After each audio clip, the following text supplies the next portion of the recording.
People will often say to me, we want to keep bees, oh, we're really concerned about the bees. What's interesting is the message about bees has been really effective. Sadly, it's not the right message.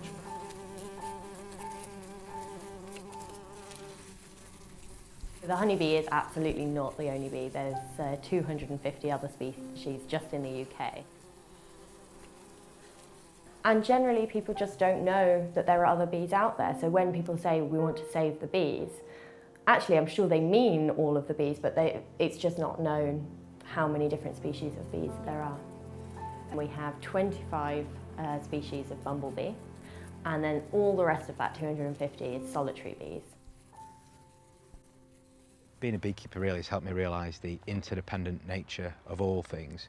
We as a species, we think we're superior, and we're not. We're literally interdependent on everything else.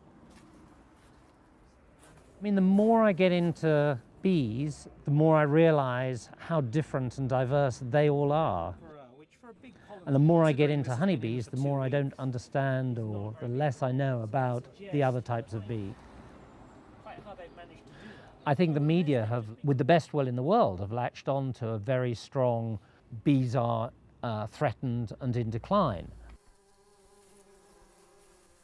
And so bees are very present in popular culture, in history, in books, but that's honeybees. We've not really had that relationship with bumblebees or solitary bees because they don't produce honey, so we don't domesticate them. For a long time we've had this relationship with honeybees, using them for honey production, but recently we've started using both honeybees and bumblebees for agricultural pollination. So in places where there's very high agricultural intensification, so you get very large areas of a single crop, and things like strawberries or tomatoes in the UK and almonds in America, there's not enough natural pollinators in the area, so you need to bring in either bumblebees or honeybees. But farming practices generally, because of the volume of people that there are and the amount of food that we need, have changed for the worse. So, for example, fields used to be left fallow for a year, and that's when you'd have these lovely wildflower meadows and what have you. But now we don't have the time, in most cases, to have a large swathe of land left purely for flowers, because it needs to be spitting out vegetables to feed the masses. So through their direct contribution to food production for humans, and also as an early indicator of environmental problems, I think bees are incredibly important. And I don't think their importance can be overestimated.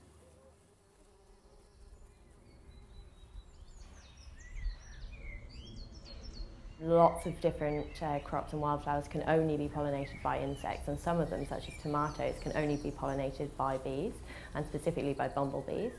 So they are very important to us, and the world would look very different if we didn't have them. One of the things that I found is that agricultural areas are actually quite poor habitats for bees compared to urban areas. Because of agricultural intensification, it's not a very forage-rich environment. There aren't very many wildflowers around for bees. And this is obviously quite surprising because you think of bees in the countryside. There is migration going on. Wildlife is moving into the cities because there's more biodiversity in the cities now than there is in the countryside. Where you would normally associate the diversity in rural areas or suburban areas, actually we're finding it here in the middle of the city. When you come in the morning, when I arrive in the morning very early, often I will sit with my cup of coffee outside, and there is very little traffic noise, and all you can hear is the bird song, which you can hear now. You can. That they're here because they want to be here. And it's worth remembering that they don't have to be here. Nobody's tying them in. They choose to be here because we offer them what they need. And that's a real privilege from my perspective, that I have what little power I have can be directed towards hosting wildlife. Bees are thriving in urban areas, and what we really need to do is put more work into making agricultural areas good for bees. And so there's huge areas of totally barren land for bees. So all of that agricultural area is not good.